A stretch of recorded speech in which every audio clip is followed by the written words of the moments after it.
Everyone. Welcome है आप सबका नर्सिंग एग्जाम कंटेंट के चैनल पे। जो बच्चा इस चैनल पे न्यू है, चैनल को सब्सक्राइब कर लीजिए, क्योंकि इस अपडेट्स के साथ साथ मैं रेगुलरली 12:30 आप लोगों को एमसीक्यूज भी करवाती हूँ, जो कि आप लोगों के लिए बहुत ज़्यादा हेल्पफुल है। रेगुलरली वीडियोज़ आती हैं 12:30, आप जाके देख सकते हो चैनल पे। आज की ये वीडियो स्पेशली उन बच्चों के लिए रहने वाली है जो nursing superintendent RRB railway recruitment board में जिन्होंने फॉर्म फिल किए हैं और वो पूछ रहे हैं मैम एग्ज़ाम डेट कब है, हम कैसे प्रेपरेशन करें। अब ये जो 60 डेज़ है, जो ये हमारे पास 2 मंथ्स है, इसमें प्रेपरेशन हम कैसे करें, क्या क्या हमें फॉलो करना चाहिए, कौन सी बुक फॉलो करनी चाहिए, कितना टाइम दिन में देना चाहिए, बेस्ट क्या रहेगा इस टाइम 2 मंथ्स में जिन्होंने प्रेपरेशन नहीं स्टार्ट की है उनके लिए। हर एक चीज़ को हम इस वीडियो में डिटेल के साथ डिस्कस करेंगे, ताकि हर एक चीज़ आप लोगों के सामने बिल्कुल क्लियर कट हो। देखो, अभी के लिए अगर मैं देखूँ तो हमारे पास 60 डेज़ का टाइम है, जो कि मोर देन इनफ टाइम है। अगर आपने अभी भी प्रेपरेशन स्टार्ट नहीं की है, बट पहले तो मैं ये कहूँगी कि जब आपने फॉर्म फिल कर दिया, आपको उसी टाइम से ही प्रेपरेशन स्टार्ट कर देनी चाहिए थी। जब हमारे सामने आ गया था कि आरआरबी रिक्रूटमेंट जो है वो स्टाफ नर्स की वैकेंसीज निकाल रहा है, उसी टाइम से प्रेपरेशन स्टार्ट करो। जैसे कि अब नॉर्सेट 8 का जो 12 अप्रैल का एग्ज़ाम है, उसके लिए भी आज ही से डट जाओ अगर आपका प्रीलिम्स क्लियर नहीं है, ठीक है। देखो 60 डेज टू गो है, ठीक है। सबसे पहले तो आप ये चेक करो कि आप लोगों का कॉन्सेप्ट एंड थ्योरी कितना क्लियर है, ठीक है ना।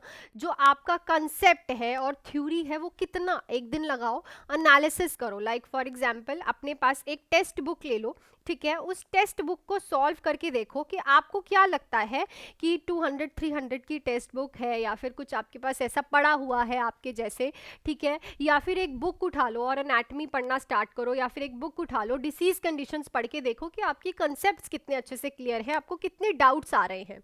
वो इवैल्यूएट करके आप सबसे पहले ये देखो कि आपकी कंसेप्ट एंड थ्योरी में कितनी क्लियरेंस है बच्चे, क्योंकि जितना कंसेप्ट एंड थ्योरी क्लियर होगा उतना इजी होता है एमसीक्यूज को सॉल्व करना। मतलब एमसीक्यूज को सॉल्व करने का सबसे पहला जो और सबसे डिफिकल्ट स्टेप होता है, आपके कंसेप्ट्स और थ्योरी ही आपको एक स्टेप ऊपर लेके जाते हैं, ठीक है। सेकेंड है नोट्स मेकिंग। ये हाई टाइम है आप लोगों के लिए कि आप अपने खुद के नोट्स क्रिएट करो। जो ये पीडीएफ्स हैं, ये सब है, ये सब कोई देता है बच्चे, पर ये इतने वैल्यूएबल नहीं होते जस्ट बिकॉज क्योंकि ये एक कंटेंट आप बाय कर रहे हो। पर जो आप खुद से नोट्स बनाते हो वो बहुत इफेक्टिव होते हैं और उनको आप एक इम्पॉर्टेंस भी देते हो बिकॉज वो आपने खुद बनाए हैं, ठीक है। जो भी बच्चे मेरे बैचेस में हैं उनको पता है कि मैं नोट्स जो है हमेशा बनवाती हूँ, ठीक है। मैं कभी भी पीडीएफ्स प्रोवाइड नहीं करती एक्सेप्ट एमसीक्यू उसके पीडीएफ, बट मैं सारे नोट्स जो है बनवाती हूँ। और मैं जो बच्चे खुद से सेल्फ स्टडी भी कर रहे हैं उनको भी ये कहूँगी, चाहे आपके पास बहुत सारी बुक्स है, पर तब भी आप खुद से अपने नोट्स बनाओ, क्योंकि जो आप नोट्स हाथ से निकाल लोगे ना, वो आपको कभी नहीं भूलने वाला और उसको रीड करने में भी अच्छा लगता है, क्योंकि वो अपने मेहनत से बनाया है, ठीक है। थर्ड है आपका एमसीक्यूज प्रैक्टिस। एमसीक्यूज की अगर मैं बात करूं तो देखो, जो ये आरआरबी का एग्जाम होगा, इसमें आपके पास जो क्वेश्चंस आएंगे वो 100 एमसीक्यूज आने वाले हैं, ठीक है। उन 100 एमसीक्यूज में अगर मैं थोड़ा सा ऊपर आपको बता देती हूँ यहाँ पे इसके सामने ही, ताकि आपको अच्छे से क्लियर हो, तो आपके पास जो एमसीक्यूज आएंगे एग्जाम में, ठीक है, वो एमसीक्यूज आपके पास आएंगे अप्रॉक्सीमेटली 100, ठीक है। 100 एमसीक्यूज आपके पास रहेंगे। उन 100 एमसीक्यूज को डिवाइड कर रखा है 70 एंड 30 की रेशियो में। 70 जो एमसीक्यूज रहेंगे वो आपके नर्सिंग के रहेंगे, ठीक है, और जो आपके 30 रहेंगे ये भी 10-10 मार्क्स में डिवाइडेड है। 10 मार्क्स की आपकी जीके हो गई, 10 मार्क्स की आपकी रीजनिंग हो गई, और 10 मार्क्स की आपकी जर्नल साइंस हो गई, ठीक है। कुछ ऐसे करके इन्होंने जो 30 हैं वो भी अपने डिवाइड कर रखे हैं। ये जो 100 एमसीक्यूज आपको आएंगे, ठीक है, इसके लिए जो आपको टाइम मिलेगा वो ओनली 90 मिनट्स मिलेगा। तो सबसे इंपॉर्टेंट बात है कि 19 मिनट्स का टाइम मैनेजमेंट सबसे इंपॉर्टेंट है, ठीक है। जो टाइम मैनेजमेंट कर गया वो सब कुछ कर गया, ठीक है। सेकंड हमारे पास क्या आता है कि ये नेगेटिव मार्किंग, ठीक है। नेगेटिव मार्किंग, जो नेगेटिव मार्किंग होती है ना बच्चे, सबसे ज़्यादा प्रॉब्लम क्रिएट करती है। ऐसा मैं इसलिए बोल रही हूँ क्योंकि देखो, जो नेगेटिव मार्किंग होती है वो आपका गलत तो गलत करवाती है। फॉर एग्जाम्पल, अगर आपने एक क्वेश्चन गलत किया तो उसका एक नंबर गया, प्लस जो आपने सही भी किया है उसमें से 1/3 या फिर 1/4 की नेगेटिव मार्किंग अगर आप लगा के चलो, सही वाले से भी इसने कुछ पॉइंट्स जो है अपनी तरफ खींच लिए। सो यहाँ पे 1 नंबर का लॉस नहीं हो रहा, यहाँ पे और मार्क्स का भी लॉस हो रहा है। तो ये नेगेटिव मार्किंग आप ओनली करेक्ट कर सकते हो अपनी एमसीक्यूज को प्रैक्टिस करके। जितना ज़्यादा हो सके उतना एमसीक्यूज को प्रैक्टिस करो, ठीक है। सो अगर आप लोगों को बैचेस के लिए अगर मैं आपको कहूँ तो देखो, पहली बात तो आपको बैचेस अगर कोई भी ज्वाइन कर रहा है तो आप कहीं से भी ज्वाइन करो, वहाँ पे ज्वाइन करो। चाहे आप मेरे पास आ रहे हो, चाहे आप कहीं पे भी आ रहे हो, पर वहाँ पे जाओ जहाँ पे आपको नोट्स बनवाए जाएं, ठीक है। ये नहीं कि आपको पीडीएफ्स दिए जाएं, नो, पीडीएफ्स कभी वैल्यूएबल नहीं रहते। हाँ, वो आपके फ़ोन में रहेंगे, बट जो चीज़ आपकी कॉपी में है, जो चीज़ आपकी नोटबुक में है, वो हमेशा एक बहुत बड़ा रोल क्रिएट करती है आपकी सक्सेस की जर्नी में। सो सबसे पहले तो बैचेस हैं, आपको अगर मेरे पास बैचेस ज्वाइन करने हैं या फिर कहीं पे भी बैचेस ज्वाइन करने हैं, या फिर अगर आपको ओनली स्पेसिफिक है तो मेरे पास 2 बैचेस हैं इस बार फॉर द आरआरबी, ठीक है। अब इस रोड मैप के चलते हुए आप ज्वाइन कर सकते हो। एक मेरे पास है इंपॉर्टेंट टॉपिक बैच। तो सबसे पहले तो आप अपना कंसेप्ट एंड थ्योरी को क्लियर लेके अगर चल रहे हो, आपको लग रहा है कि आपका बेसिक क्लियर है, तो आप इस बैच की तरफ जा सकते हो, जो ओनली बैच जो आपका रहने वाला है 1299 का, ठीक है। इसमें हम सारे इंपॉर्टेंट टॉपिक्स की रिविजन करने वाले हैं जो कि बहुत ज़्यादा इंपॉर्टेंट है। फॉर एग्जाम्पल अगर मैं गैस्ट्रो से उठाऊं, फॉर एग्जाम्पल पेप्टिक अल्सर, ठीक है। सो ऐसे ही हर एक यूनिट में से हर एक तरह का टॉपिक जो है हम रिपीट में रिवीजन करेंगे, और इसमें हम एमसीक्यूज प्रैक्टिस करेंगे। इसमें आपको टेस्ट सीरीज मिलेंगी, डाउट क्लासेस मिलेंगी एंड प्रीवियस ईयर पेपर मिलेंगे। सो अच्छा बैच है अगर आपका बेसिक क्लियर है। पर अगर आपको क्विक रिवीजन करनी है सारी थ्योरी की, ठीक है, तो मेरे पास थ्योरी बैच भी है जो कि है 2299 का। इसकी फीस जो है वो 2299 है, अफोर्डेबल है। लाखों की सैलरी के लिए इतना पेमेंट बहुत अफोर्डेबल है। लाइफ लॉन्ग आपको सैलरी चाहिए ना, तो आपको थोड़ा सा कुछ देना पड़ेगा, तभी सैलरी आएगी, ठीक है। सो ये रहा आपका थ्योरी। इसमें आपको हम बेसिक से स्टार्ट करवाऊंगी, और मैं खुद से स्टडी करवाती हूँ। आपको हर एक नोट्स बनवाए जाते हैं, बेसिक रहेगी, थ्योरी रहेगी, हर एक इंपॉर्टेंट टॉपिक रहेगा, एमसीक्यू क्लासेस रहेंगी, test series, doubt classes, previous year paper. So ये जो बैच है ना, उन बच्चों के लिए है जिनको है कि अभी मुझे 2 मंथ्स में ये पेपर निकालना ही है, ठीक है। सो ये बेस्ट है अगर आपके बेसिक्स एंड कंसेप्ट नहीं clear, to go for it, ठीक है। सो आप मेरे से बात करके इस नंबर पे कॉल या फिर मैसेज करके आज ही ज्वाइन कर सकते हो। अफोर्डेबल बैचेस है।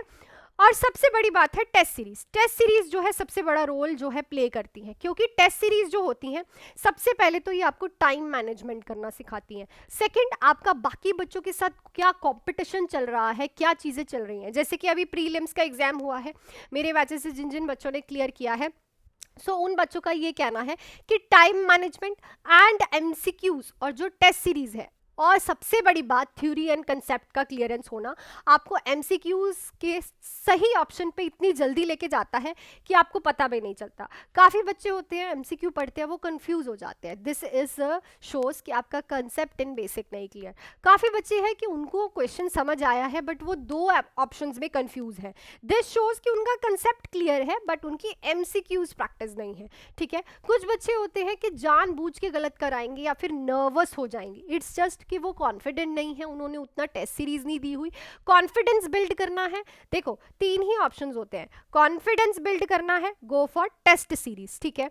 ऑप्शंस में कंफ्यूजन हो रही है, गो फॉर एमसीक्यू प्रैक्टिस, ठीक है। उसके बाद अगर आपको एमसीक्यू समझ नहीं आता, 4 ऑप्शंस ही ऐसे लग रहे हैं सारे सही हैं, then go for a concept clearance. 3 ही बच्चे होते हैं, कॉन्फिडेंस नहीं है, आप क्वेश्चन पढ़ते हो सब कुछ भूल जाता है, then go for test series, क्योंकि टेस्ट सीरीज आपका कॉन्फिडेंस बिल्ड करेंगी। जब आपको पता चलेगा मेरे 100 में से 50 मार्क्स आए, उसके बाद 100 में से 60 आए, उसके बाद 100 में से 70 आए, then it is the best way to build your confidence. Options में कंफ्यूज है, 2 ऑप्शंस में कंफ्यूज हो, क्वेश्चन समझ आ गया, 2 ऑप्शंस में कंफ्यूज हो, go for MCQ practice.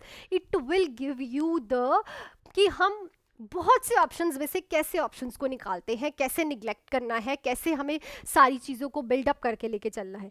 Then अगर आपको एमसीक्यू ही नहीं समझ आ रहा है, then go for a concept and theory clearance. तो ये 3 तरह से आप एमसीक्यूज को प्रैक्टिस करोगे, ये 3 कंसेप्ट्स को लेके चलोगे। तो इस तरह से अगर आप स्टडीज करोगे, इस तरह से आप एमसीक्यूज को, कंसेप्ट्स को लेके चलोगे, तो आप ज़रूर ये जो अपना रोड मैप है क्लियर कर पाओगे, और नर्सिंग सुपरिटेंडेंट की पोस्ट का जो आपका वैकेंसी है वो क्लियर कर पाओगे, ठीक है। सो मेरे हिसाब से मैंने आपको एक प्रॉपरली एक चीज़ चैनलाइज करके दी है कि अगर आप कुछ कर रहे हो, आपको ऐसा है कि मुझे 2 मंथ्स में प्रिपरेशन करनी है, कैसा उसका एग्जाम का पैटर्न रहेगा, कैसे आप एमसीक्यूज प्रैक्टिस करो। अगर आपको मेरे से जुड़ना है, अगर आपको अच्छे से प्रिपरेशन करनी है, लाइक आप कहीं पे भी जा सकते हो, पर जाओ वहाँ जहाँ आपको हैंडमेड नोट्स बनवाए जाएं, ठीक है। आपको ऐसा नहीं है प्लेटर पे दे दिए जाए, नो, पर जहाँ पे आप खुद से नोट्स बनाओ, बिकॉज वो time saving, I know time consuming है, बट वो टाइम जो आप कंज्यूम कर रहे हो ना, वो आपकी लाइफ टाइम के लिए एक फ्रूट रहने वाला है। आप उस चीज़ को ना सोचोगे कि मैंने नोट्स बनाए हैं,